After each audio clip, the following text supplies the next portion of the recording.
नमस्कार दोस्तों, आज हम लोग चर्चा करेंगे 3 बेहतरीन क्वालिटी के शेयर्स के बारे में।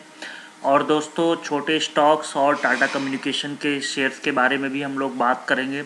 तो टीवी 18 का आज रिजल्ट आया है, नेटवर्क 18 का Q3 का रिजल्ट आया है और टाटा कम्युनिकेशन का भी आज रिजल्ट आया है। तो इन तीनों शेयर के रिजल्ट्स हम लोग देखेंगे और साथ ही दोस्तों इनकी टारगेट प्राइस क्या होंगे टुमारो के लिए, और साथ ही दोस्तों इंट्राडे में और लॉन्ग टर्म शॉर्ट टर्म सभी नज़रिए के लिए हम लोग इन तीनों शेयर की डेप्थ में एनालिसिस करेंगे। तो दोस्तों पूरा वीडियो देखिए और हमें लाइक एंड सब्सक्राइब करना मत भूलिए। और दोस्तों अगर आप इंट्राडे ट्रेडिंग करना चाहते हैं तो टेलीग्राम का लिंक डिस्क्रिप्शन बॉक्स में दिया गया है, हमारे the trading bulls Telegram network से ज़रूर जुड़िए। और साथ ही दोस्तों अगर आप IPO अप्लाई करना चाहते हैं और सक्सेस रेट बढ़ाना चाहते हैं IPO का, तो डीमैट अकाउंट ज़रूर ओपन करिए आप स्टॉक का, उसकी लिंक भी डिस्क्रिप्शन बॉक्स में दी गई है, तो उस पर ओपन करिए। तो चलिए दोस्तों हम लोग चर्चा शुरू करते हैं इन तीनों शेयर के बारे में। सबसे पहले नेटवर्क 18 का देखें तो हम Q3 रिजल्ट क्या रहा। तो Q3 प्रॉफिट दोस्तों जंप हुआ है 125% तो ₹333 करोड़, और operating margin grow sharply at 22.8 crore. तो कहीं ना कहीं दोस्तों बहुत ही बेहतरीन रिजल्ट आया है। Q3 का प्रॉफिट 125% जंप हुआ है और revenue rose over 50% year on year. तो ये दोस्तों लगातार कंसेक्यूटिव सेकंड क्वार्टर में बेहतरीन रिजल्ट दिया है, और जिस हिसाब से शेयर ने पिछले कई दिनों से अच्छा परफॉर्म नहीं किया था देखें तो उस हिसाब से देखें तो बेहतरीन रिजल्ट यहाँ से दिखाया है। तो revenue from operations in Q3 declined 3.5% compare to the corresponding last year. तो अगर हम रेवेन्यू वाइज देखें तो ज़रूर डाउन हुआ है, लेकिन अगर हम प्रॉफिट वाइज देखें तो 125% अप हुआ है। साथ ही ऑपरेटिंग मार्जिन भी ऑल्सो ग्रो की है 22.8% से। तो ये एक अच्छी चीज़ निकल के आ रही है, लेकिन दोस्तों रेवेन्यू थोड़ा सा डाउन जरूर हुआ है। साथ ही दोस्तों अगर हम देखें तो जो advertising revenue inching up and 2% year on year growth in से, तो एडवर्टाइजिंग रेवेन्यू भी 2% के रेट से ग्रो कर रही है। तो कहीं ना कहीं कह सकते हैं कि एक अच्छा रिजल्ट आया है रेवेन्यू। डिजिटल न्यूज रेवेन्यू कह सकते हैं वो रोज हुआ है 50% year on year for the second quarter in a row. तो जो डिजिटल मीडियम से इनका जो रेवेन्यू रोज हो रहा है वो 50% रोज हुआ है, लेकिन ओवरऑल जो रेवेन्यू है वो डिक्लाइन हुआ 3.5% से। तो कह सकते हैं कि मिक्स्ड रिजल्ट है। तो इसमें बाई की सलाह होगी, लेकिन आपको एक फर्स्ट 1 आवर वेट करने के बाद कि फर्स्ट पहले 1 आवर में क्या परफॉर्मेंस था उसके बाद। साथ ही दोस्तों अगर हम देखें एफ्टा जो है वो इंक्रीज किया है 21% ईयर ऑन ईयर 324 करोड़, और मार्जिन जो है expanding 460 bps year on year to 22.8%। तो मार्जिन इंक्रीज हुआ है, एफ्टा इंक्रीज हुआ है, प्रॉफिट इंक्रीज हुआ है, केवल रेवेन्यू बहुत थोड़ा सा डाउन है। तो हम सारे पैरामीटर्स पे देखें तो ये एक अच्छा रिजल्ट कह सकते हैं। साथ ही दोस्तों अगर हम टीवी 18 का Q3 का रिजल्ट देख रहे हैं तो TV 18 broadcast Q3 profit surges 84% to ₹377 crore on strong operating performance.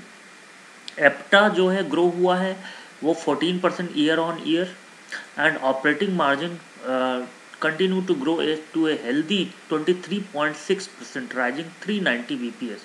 तो कहीं ना कहीं दोस्तों इनके सारे पैरामीटर पे एक बेहतरीन रिजल्ट एप्टा, और साथ ही अगर आप ऑपरेटिंग मार्जिन और प्रॉफिट अगर आप देखें तो तीनों पे ही खरा उतर रहा है ये शेयर। और यहाँ से देखें तो बहुत ही एक स्ट्रॉन्ग रिजल्ट इन्होंने दिया है। तो कह सकते हैं कि यहाँ से एक अपसाइड जंप हो सकता है शेयर में, लेकिन फर्स्ट 1 आवर वेट करने के बाद ही आप खरीदिए। लेकिन दोस्तों अगर आप रेवेन्यू देखेंगे ऑपरेशन से तो वो डाउन हुई है 4.5% ईयर ऑन ईयर बेसिस पे। तो और यहाँ पे देखें तो 2% ग्रोथ इन सब्सक्रिप्शन रेवेन्यू हुई है। तो सब्सक्रिप्शन रेवेन्यू जरूर 2% ग्रो की, लेकिन जो ओवरऑल रेवेन्यू है वो आपका डाउन हुआ है। तो डेफिनेटली अच्छा रिजल्ट है ऑल पैरामीटर्स पे, केवल थोड़ा सा रेवेन्यू डाउन हुआ है तो बहुत चिंता की बात नहीं है।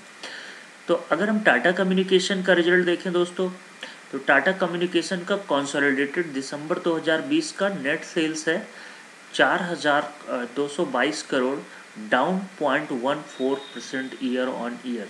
तो ईयर ऑन ईयर बेसिस पे थोड़ा सा डाउन मोमेंट आया है, लेकिन आप देखें तो प्री कोविड लेवल के लगभग करीब पहुंच चुके हैं और वहाँ पे देखिए तो एक अच्छा रिजल्ट इन्होंने प्रस्तुत कर दिया है, समझ लीजिए।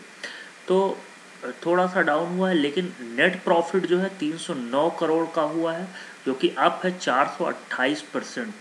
तो ये एक बहुत ही अच्छा रिजल्ट। और एब्टा जो है वो बहुत बड़ी चीज़ होती है, वो इंक्रीज हुआ है 36% से।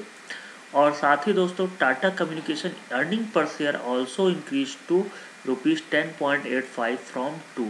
तो लगभग 5 टाइम्स हो चुकी है अर्निंग पर शेयर। तो दोस्तों हर एक पैरामीटर पे बेहतरीन है, लेकिन कह सकते हैं कि थोड़ा सा नेट सेल्स डाउन हुई है। तो एक अच्छा रिजल्ट यहाँ से टाटा कम्युनिकेशन का भी आता हुआ। तो अब हम एनालिसिस करके देख लेते दोस्तों कि इनकी क्या एनालिसिस है एग्जैक्टली। तो अभी हम अगर रिजल्ट देख रहे हैं तो यहाँ से अगर हम देखें तो यहाँ से अगर आप देख रहे हैं तो 5 दिन का देखिए तो काफ़ी गिरावट हो चुकी है ऑलरेडी 31-32 रुपये से। तो इसमें अगर आप 3 मंथ के नज़रिए से आप मेंटेन करना चाहते हैं, इन्वेस्ट करना चाहते हैं, तो आप 29 रुपीज़ का स्टॉप लॉस लगाइए TV18 का। और ऊपर की तरफ जो पहला टारगेट होगा वो 35 रुपये का टारगेट होगा। ध्यान सुनिए दोस्तों, 29 रुपीज़ का स्टॉप लॉस लगाएं करंट प्राइस पे, और ऊपर की तरफ 35 रुपीज़ के टारगेट होंगे फर्स्ट। अगर आप इंट्राडे ट्रेडिंग कर रहे हैं तो इंट्राडे ट्रेडिंग का जो पहला स्टॉप लॉस आपको लगाना है वो है 30.70 का स्टॉप लॉस लगाना है। और ऊपर की तरफ जो टारगेट होंगे वो 33 रुपीज़ के होंगे। ध्यान रखिए दोस्तों, पहला जो टारगेट आएगा वो 33 रुपीज़ के होंगे, और वॉल्यूम भी ठीक ठाक है, कोई दिक्कत बात नहीं है। तो एक अगर इंट्राडे ट्रेडिंग के हिसाब से सोच रहे हैं तो 30.70 के स्टॉप लॉस लगाइए और ऊपर के लेवल 33 का। वहीं पे नेटवर्क 18 का अगर आप शेयर देख रहे हैं दोस्तों, तो नेटवर्क 18 का भी काफ़ी बॉटम लाइन में है। तो आप 37 रुपये का स्टॉप लॉस लगाइए, बहुत छोटा सा स्टॉप लॉस है। और ऊपर की तरफ हम लोग 42 रुपीज़ तक के टारगेट देखने को मिल सकते हैं नेटवर्क 18 में। नेटवर्क 18 और TV18 में ज़्यादा बेहतर परफॉर्मेंस नेटवर्क 18 दिखा रहा है, रिजल्ट्स में भी और सारे पैरामीटर्स पे भी। तो इसका शेयर को बाई करें, और ये मूवमेंट भी अच्छा रहता है, हाई बीटा काउंटर है। तो डेफिनेटली यहाँ से 43 रुपीज़ पे ये जा सकता है। बस 37 का आपको स्टॉप लॉस लगाना है। अगर आप इंट्राडे ट्रेडिंग कर रहे हैं तो अगर आप इंट्राडे ट्रेडिंग कर रहे हैं तो आपका जो स्टॉप लॉस होगा वो 37.50 रखना है, और ऊपर की तरफ जो टारगेट होगा वो 39.70 पे बुक करना है। ध्यान रखिए दोस्तों, करंट प्राइस पे अगर आप बाई कर रहे हैं, लेकिन दोस्तों बाइंग की जो भी आप इंट्राडे ट्रेडिंग करिए वो 10 बजे के बाद करिए, क्योंकि जो सेंटिमेंट्स हैं वो किस दिशा में जाते हैं इसका ज़रूर पता लग जाता है। साथ ही दोस्तों अगर हम टाटा कम्युनिकेशन का देखें तो इंट्राडे जो टारगेट होगा we are expecting very good result. तो यहाँ से आप 1110 पे बाई करिए, और ऊपर की तरफ 1150 का टारगेट, और नीचे की तरफ जो स्टॉप लॉस है 1100 का लगाना है। तो 1110 पे बाई करिए, 1100 का स्टॉप लॉस लगाइए, 1% का स्टॉप लॉस, और ऊपर की तरफ लगभग 4% के प्रॉफिट हो सकते हैं। और साथ ही दोस्तों अगर आपका 3 मंथ का नज़रिया है तो 950 का स्टॉप लॉस लगाएं, और ऊपर की तरफ जो टारगेट होंगे लगभग 1200 रुपये के होंगे। तो अगर आपका 3 मंथ का नज़रिया है तो 1200 के टारगेट के लिए 950 के स्टॉप लॉस के साथ इसमें बाई करें, लेकिन थोड़ा सा कूल ऑफ हो जाए तभी बाई करिए। लगभग बाइंग के लेवल होंगे 1030 के आसपास, तो उसी पे आप बाई करिए। तो ये थी दोस्तों शेयर एनालिसिस इन तीनों शेयरों की। उम्मीद है दोस्तों आपको पसंद आई होगी। तो हमें टेलीग्राम, ट्विटर और फेसबुक पे ज़रूर फॉलो करिए, द ट्रेडिंग बुल्स नाम से जाने जाते हैं। और सबसे बड़ी चीज़ दोस्तों, डिस्क्लेमर को ज़रूर पढ़ें, क्योंकि शेयर मार्केट रिस्क के अधीन है, और ये सिर्फ हम लोग एजुकेशनल और इन्फॉर्मेशन पर्पज़ के लिए देते हैं, और इसका शेयर मार्केट से, इन्वेस्टमेंट से कोई भी लेना देना नहीं है। थैंक यू दोस्तों।